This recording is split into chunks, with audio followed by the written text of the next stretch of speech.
Hello पढ़ाई करने वाले मित्रों। Learning platform visual art and GK tutorial पर मैं डॉक्टर भारती परमार आपका स्वागत करती हूँ। दोस्तों, चित्रकला और मूर्तिकला के 1000 प्रश्नोत्तर की सीरीज़ का ये है 20वां भाग।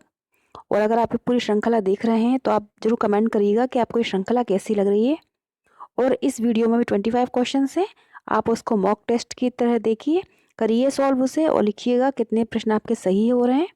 पसंद आ रहा है तो लाइक शेयर जरूर करें और चैनल से जुड़ने के लिए सब्सक्राइब जरूर कर लीजिए। तो आइए देखते हैं इस 20वें भाग के क्वेश्चंस। क्वेश्चन नंबर 476 से यहाँ स्टार्ट करेंगे। तो प्रश्न है, किस कलाकार ने कहा है कि कलाकार को मध्य होना चाहिए कि उसके चित्रों में उसकी सभी दुर्बलताएं झलकनी चाहिए। तो ये बात जो कही है वो कही है कलाकार भूपेन खक्कर जी ने। आंसर है इसका ऑप्शन बी। उन्होंने कहा है कि कलाकार को मध्य यानी नशा होना चाहिए एक तरह का, कि उसके चित्रों में उसकी सभी दुर्बलताएं झलकनी चाहिए। भूपेन खक्कर जी के कई चित्र काफ़ी प्रसिद्ध रहे और 1934 में इनका जन्म हुआ था। 2003 में इनकी मृत्यु हो गई।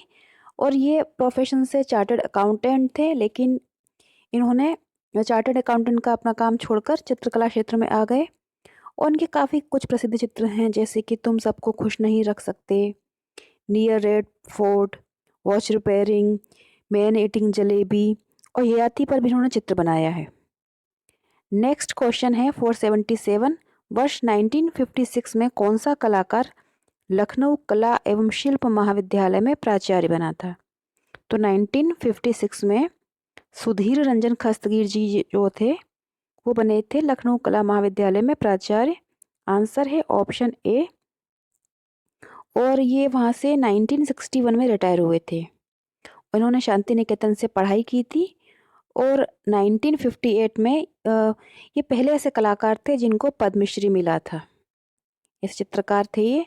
और इनका जो टाइम पीरियड है वो है 1907 से 1974। याद रखिए, ये पहले कलाकार थे जिनको पद्मश्री सम्मान से अलंकृत किया गया था। क्वेश्चन नंबर 478 है, बाबरनामा का फारसी में अनुवाद किसने किया है। तो बाबरनामा काफ़ी प्रसिद्ध पुस्तक ग्रंथ है। इसको जो फारसी में इसका अनुवाद जो किया था वो किया था अब्दुल रहीम खान खाना ने। आंसर है यहाँ पर ऑप्शन ए। इन्होंने इसका फारसी अनुवाद किया था। और ये सेनापति, बहुभाषाविदी, कला प्रेमी, कवि एवं विद्वान थे। और ये अकबर के नवरत्न में से एक थे। तो यहाँ पर हो जाएगा आंसर ऑप्शन ए, अब्दुल रहीम खान खाना। क्वेश्चन नंबर 479 है, लिंगराज मंदिर भुवनेश्वर का निर्माण किसने करवाया था। तो लिंगराज मंदिर जो है वो भगवान शिव को समर्पित है, भुवनेश्वर उड़ीसा में है। देखिए, इसको जो शुरू में बनवाया वो सोमवंश के राजा थे ललाटेयु केसरी। ललाटेयु केसरी ने इसको बनवाया था 617 से 657 के बीच में। और ये मंदिर फिर से उसका पुनर्निर्माण करवाया था 11वीं शताब्दी में ययाति केसरी ने। तो याद रखिए, केसरी शासक ही थे। तो या तो आपके उसमें आ जाएगा ययाति केसरी, याद रखिए ये, या फिर दूसरे जो राजा थे जिन्होंने प्रारंभिक निर्माण करवाए थे वो थे राजा ललाटेयु केसरी। उन्होंने इसको बनवाया था और ययाति केसरी ने इसका पुनर्निर्माण करवाया था। और इस मंदिर के जो शिखर हैं वो शिखरों के विकास क्रम में प्रारंभिक अवस्था के हैं। मतलब जो शिखर शैली स्टार्ट हुई थी बनना शिखर मंदिरों में, तो सबसे प्रारंभिक जो मंदिर रहे थे उनमें से एक मंदिर है ये। क्वेश्चन नंबर 480 है, विवेकानंद रॉक टेम्पल के कितने भाग हैं। तो विवेकानंद रॉक टेम्पल आप जानते हो कन्याकुमारी में है। और 1970 में इस मंदिर में मंदिर में नहीं, एक विशाल चट्टान थी यहाँ पर, जहाँ पर स्वामी विवेकानंद जी की स्मृति में विवेकानंद रॉक टेम्पल की स्थापना हुई थी। याद रखिए 1970 में। और इसके 2 भाग हैं। आंसर है इसका ऑप्शन सी, इसके 2 भाग हैं। पहला भाग जो है उसे मंडपम और दूसरा भाग है उसे कहा जाता है श्रीपद हरा। और 1970 में इस एक चट्टान पर इसकी स्थापना हुई थी विवेकानंद जी की स्मृति में विवेकानंद रॉक टेम्पल की।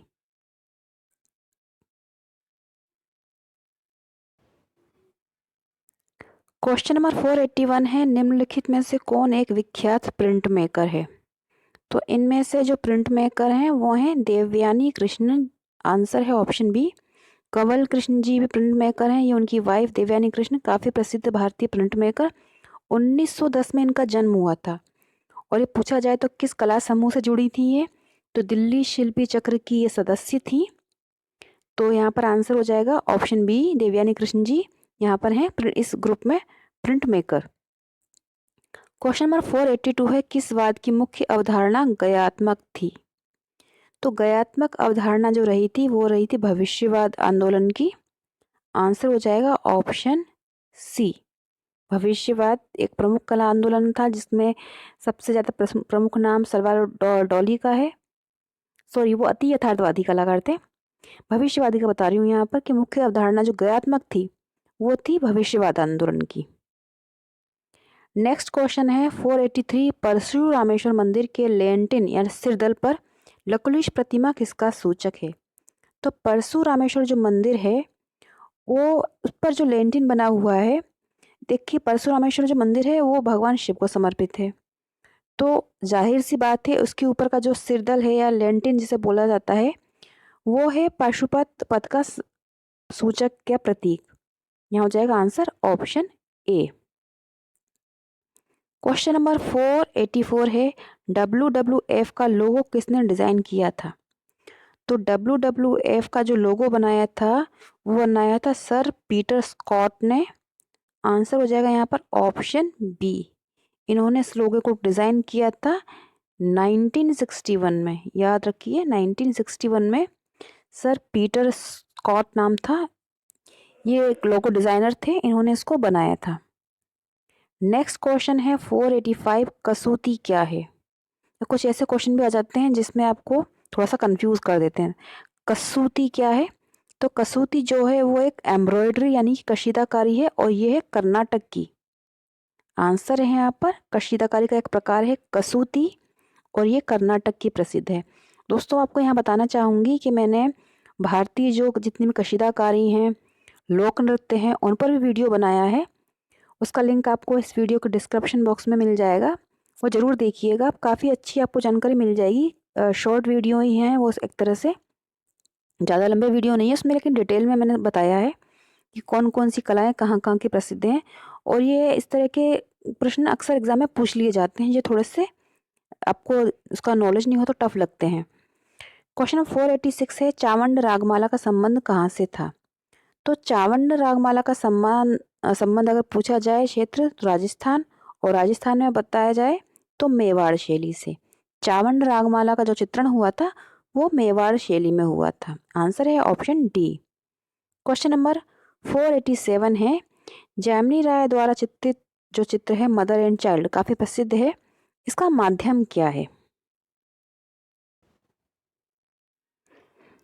तो ये जो चित्र है ये बना है टेम्परा माध्यम में। आंसर है ऑप्शन बी। और अधिकतर उनके जो चित्र हैं वो बोर्ड ऑन टेम्परा हैं। और जैमिनी राय जी का जो टाइम था वो था 1887 से 1972, 1972 तक इनका टाइम पीरियड था 1887 से। और बंगाल के पटुआ चित्रकला से प्रभावित थे और भारत का जो सच्चा कलाकार इनको कहा गया है। नेक्स्ट क्वेश्चन है 488, वीनस मूर्ति शिल्प के मूर्तिकार कौन है? तो वीनस प्रसिद्ध मूर्ति शिल्प है जो मार्बल में बनी हुई है और इस मूर्ति शिल्प को बनाया था अलेक्जेंड्रोस। आंसर है यहाँ पर, इनका पूरा नाम जो था वो था अंतार्किका के अलेक्जेंड्रोस, और ये उन्होंने मार्बल में बनाई थी। आंसर है यहाँ ऑप्शन बी। नेक्स्ट क्वेश्चन है 489, के हेब्बार के रेखा चित्र जो थे वो किस शैली पर आधारित थे? तो इन्होंने जो रेखा चित्र बनाए हैं, ड्राइंग्स जो बनाई हैं वो इनकी लोक शैली पर आधारित है। आंसर है यहाँ पर ऑप्शन बी। और के हेब्बार जी पर पूरा कला परिचय का प्रश्नोत्तर का मैंने वीडियो बनाया है, उसका लिंक आप इस वीडियो के डिस्क्रिप्शन बॉक्स में देखिएगा। और भी समकालीन कलाकारों के आपको यहाँ लिंक और काफ़ी महत्वपूर्ण कुछ अलग भी लिंक मिल जाएंगे, और ज़रूर देखिएगा, चेक करिएगा वो। नेक्स्ट क्वेश्चन है 490, चित्र लिटिल 14 ईयर्स ओल्ड डांसर ये किस कलाकार ने बनाया है? तो ये जो चित्र है ये बनाया है एडगार देगा ने। आंसर है यहाँ पर ऑप्शन बी, ये देगा का बनाया हुआ चित्र है। इन्होंने काफ़ी डांस और बेले डांस पर भी काफ़ी चित्र बनाए हैं। आंसर यहाँ पर ऑप्शन डी। क्वेश्चन नंबर 491 है, इनमें से किसमें टेल्कम पाउडर का उपयोग किया जाता है? तो टेल्कम पाउडर जो यूज़ किया जाता है वो किया जाता है लिथोग्राफी में। आंसर है यहाँ पर ऑप्शन सी, लिथोग्राफी में टेल्कम पाउडर का प्रयोग होता है। क्वेश्चन नंबर 492 है, government college of art and craft Kolkata की स्थापना किस वर्ष हुई थी? तो government college of art and craft Kolkata की स्थापना हुई थी 1954 में। आंसर है यहाँ पर ऑप्शन बी। सबसे पहले मद्रास में हुआ था स्थापित 1950 में, फिर कलकत्ता में, फिर मुंबई में और लाहौर में सबसे लास्ट में हुआ था 1875 में, और कलकत्ता का स्थापित हुआ था 1854 में। आंसर यहाँ पर ऑप्शन सी, 1854 में government college of art and craft Kolkata की स्थापना हुई थी। नेक्स्ट क्वेश्चन है 493, इनमें से कौन एक साहित्यकार के साथ चित्रकार भी है? था या थी? तो साहित्यकार होने के साथ साथ चित्रकारी भी की थी। इसमें दिए गए ऑप्शन में से है answer option C, Mahadevi Varma ji. काफ़ी प्रसिद्ध भारतीय लेखक रही हैं ये, और उन्होंने के कुछ प्रसिद्ध जो साहित्य उसमें दीप शिखा, सांध्य की रचनाएं उनकी काफ़ी प्रसिद्ध हुई हैं, और इन्होंने लेखन कार्य में तो प्रसिद्ध थी ही, और उन्होंने चित्रकारी भी की है। क्वेश्चन नंबर 494 है, केट बॉम का संबंध किससे है? तो केट बॉम का संबंध जो है वो है ईसाई कला से। आंसर हो जाएगा यहाँ पर ऑप्शन सी, ईसाई कला से है। इसमें ये होता था कि यहाँ पे जो ईसाई कला में जो सर्वप्रथम चित्र खोजे गए वो रोम की भूमिगत समाधि गुफाओं की भित्तियों पर मिले। इनमें अंगूरों के गुच्छे, पत्तियाँ, फल, पक्षी आदि का चित्रण था, और इसमें चित्रकार जो थे वो प्राचीन रोमन कला की अनुकृति कर रहे थे, और इसको कहा जाता था कैट बॉम। आंसर है यहाँ पर ऑप्शन सी। नेक्स्ट क्वेश्चन है इस मूर्ति शिल्प पर, इसको आप ध्यान से देखिए, आपको इसके कलाकार बताना है।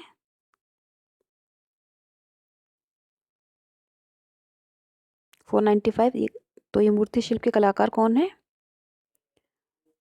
तो यहाँ पर आंसर हो जाएगा ऑप्शन सी, प्रदोष दास गुप्ता जी का बनाया हुआ ये मूर्ति शिल्प है।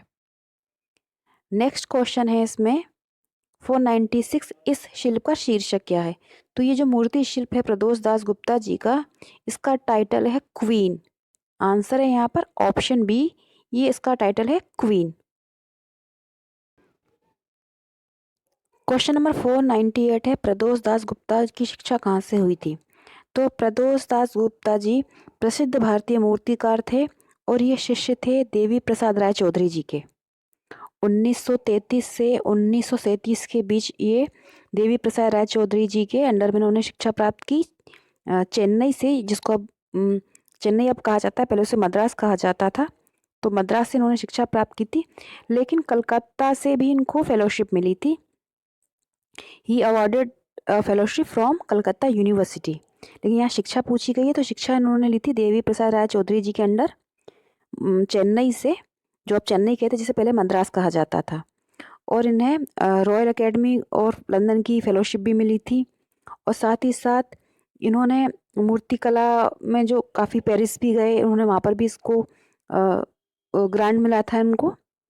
और इनका जो टाइम पीरियड था वो था वर्ष 1912 से 1991। प्रदोष दास गुप्ता जी, और 1912 से 1991 था। और अभी मैंने आपको दिखाया मूर्ति शिल्प इनका क्वीन। अब है कि प्रदोष दास गुप्ता ने किस कला समूह की स्थापना की? तो प्रदोष दास गुप्ता जी ने स्थापित किया था कलकत्ता ग्रुप, कलकत्ता समूह 1943 में।